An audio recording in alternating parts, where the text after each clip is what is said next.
Why, hello, Rudy Camarillo here. Hey, I'm going to read you a segment from Used, Abused, and Amused, the story of a warrior of this world. Coming to you, November 2020. Another opportunity to be reunited with my children would come and go with this residence once again. Just as I got everything in order between home, work, and seeing my children every weekend, their mother and my sister would be arrested.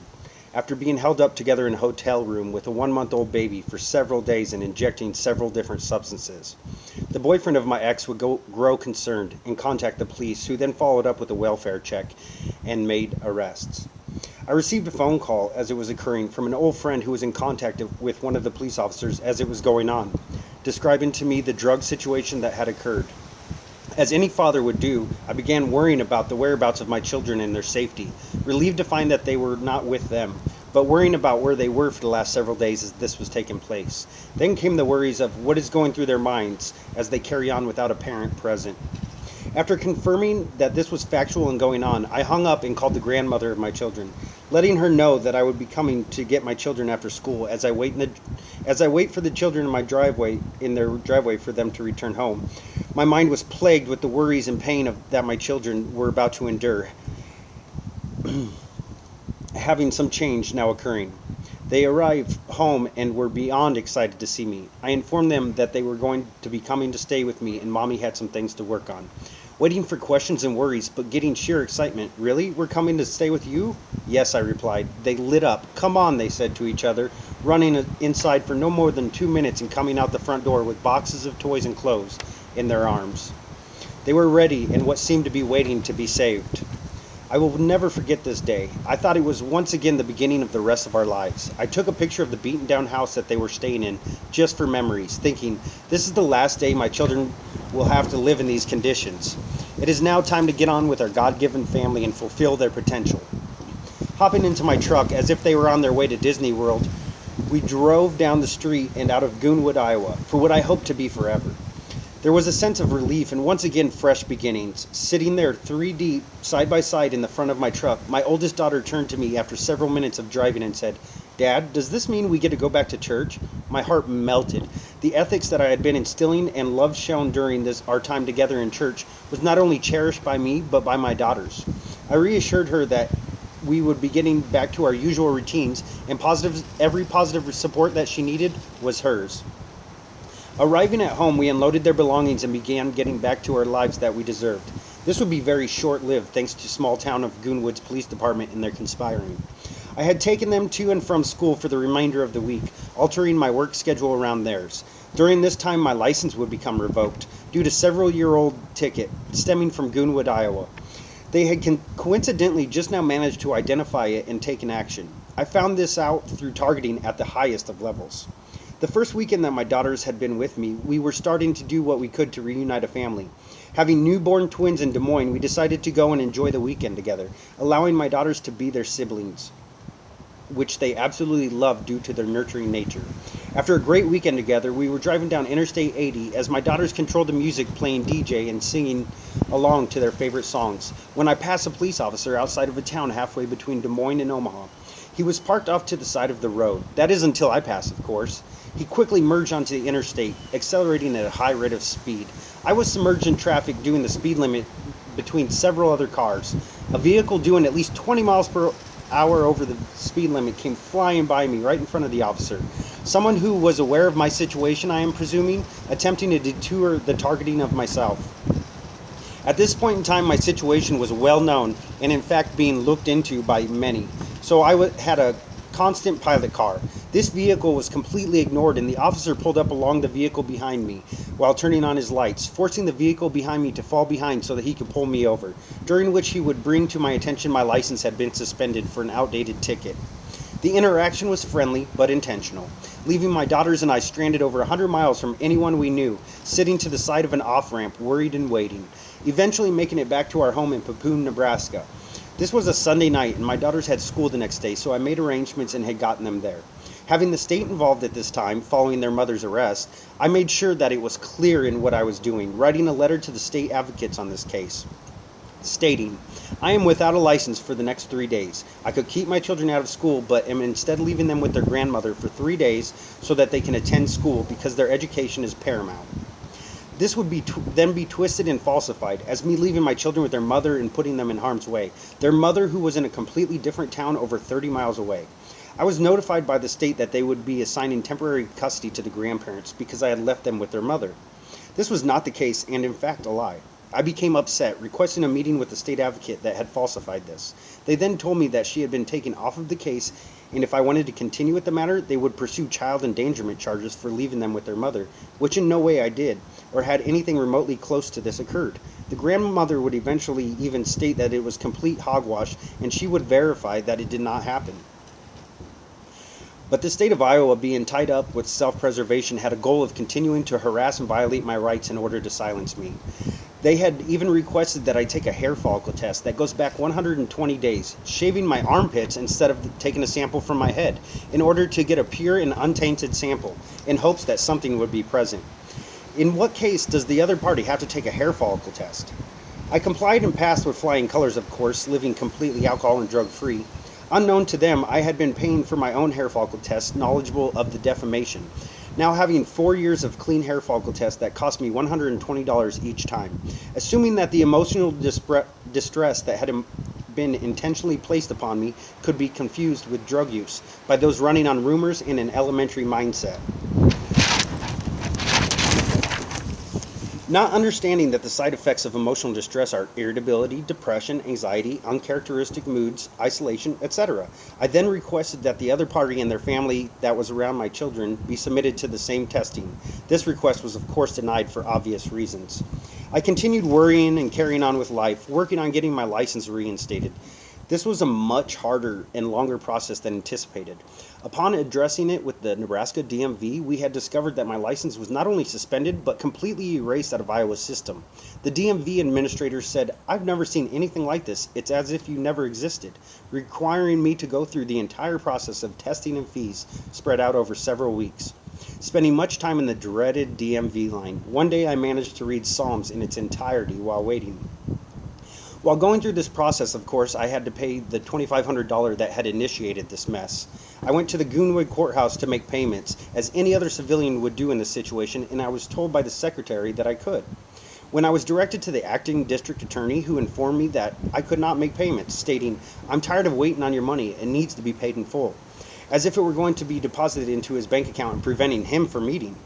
This may have been taken personally due to my interactions with the previous district attorney that you may recall from the beginning.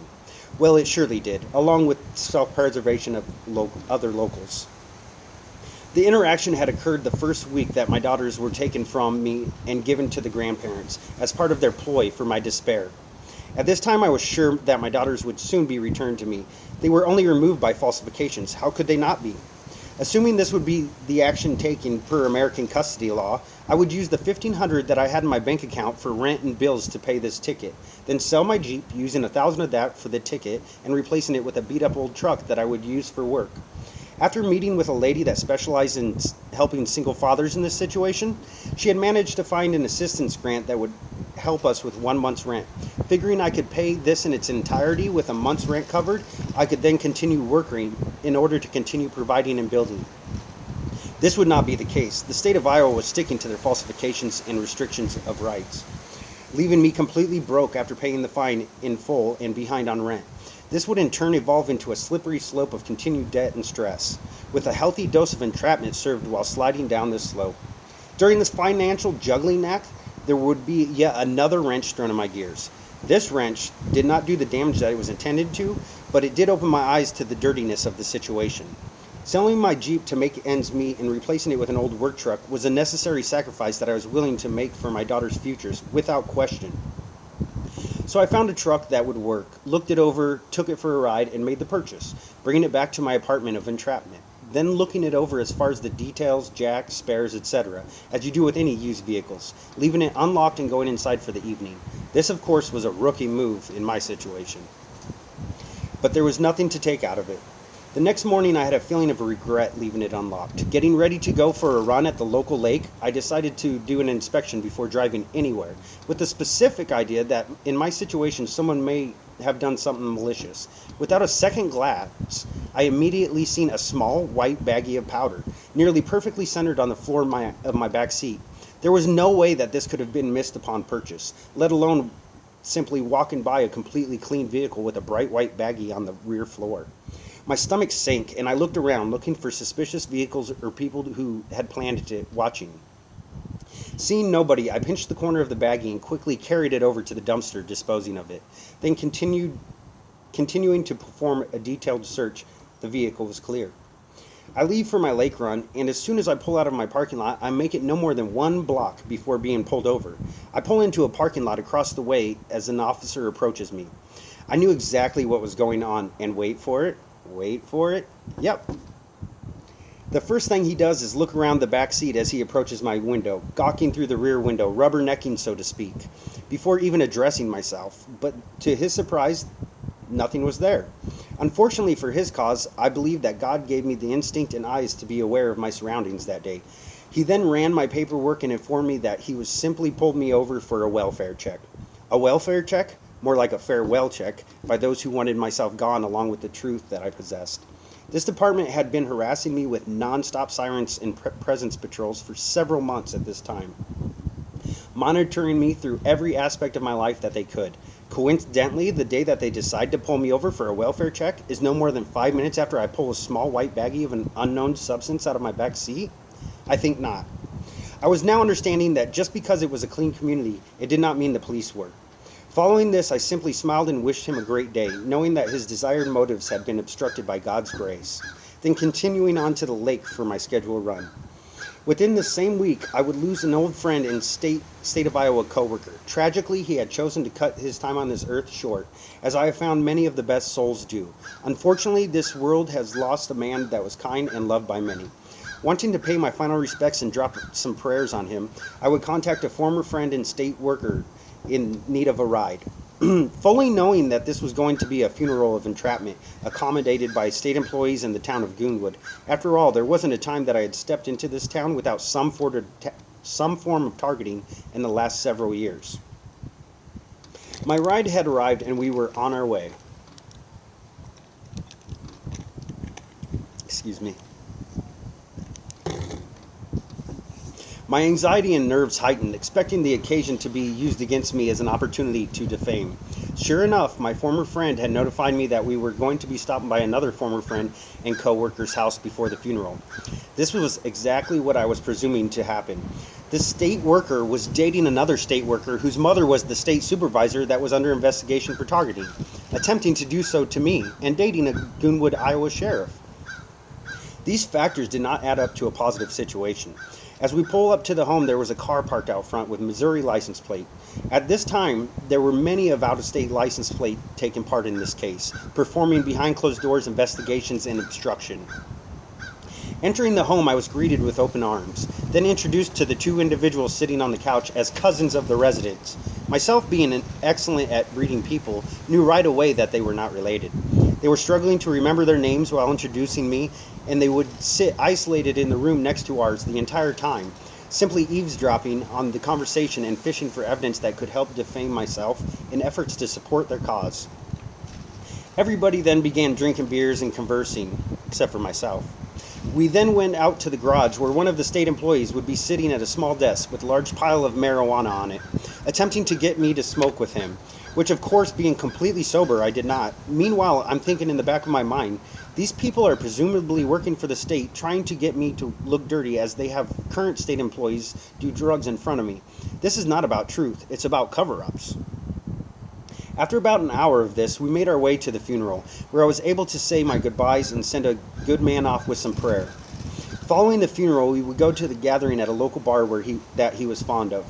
While here, I would enjoy catching up with old friends, handing out hugs and handshakes.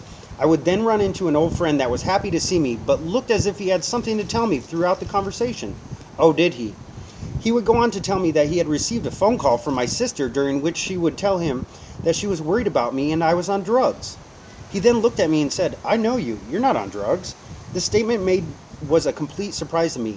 Having not seen her in several years and not having anything to do with a drug of any sort, at first I had assumed that she was saying it out of paranoia, having recently been busted using drugs with my ex-wife, maybe wanting to discredit me if I were to tell anybody the truth, which seems to be an ongoing pattern by all. As I continued to converse with my friend, my mind was rolling over the pieces of the puzzle. When it clicked, they fit. My sister had called him several days prior to drugs being planted in my truck, immediately following her release from being arrested. The dates had matched up. This was an attempt to discredit myself and project me into a false light before the entrapment. I wish that I could say that using my sister for falsifications was not a common tactic being used, but I can't.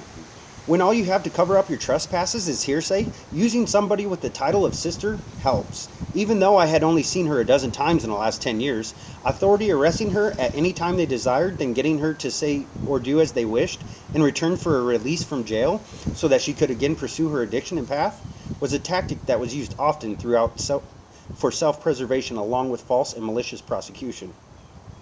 Between myself trying to set... Between myself this setup together, along with the setups at hand, I was ready to go. We made our way home, as I once again sat there thinking, I can't believe this just happened, and now served with a fresh plate of worries, I climbed out of the vehicle and we said our goodbyes, knowing that this goodbye, unlike many others before, was the final goodbye.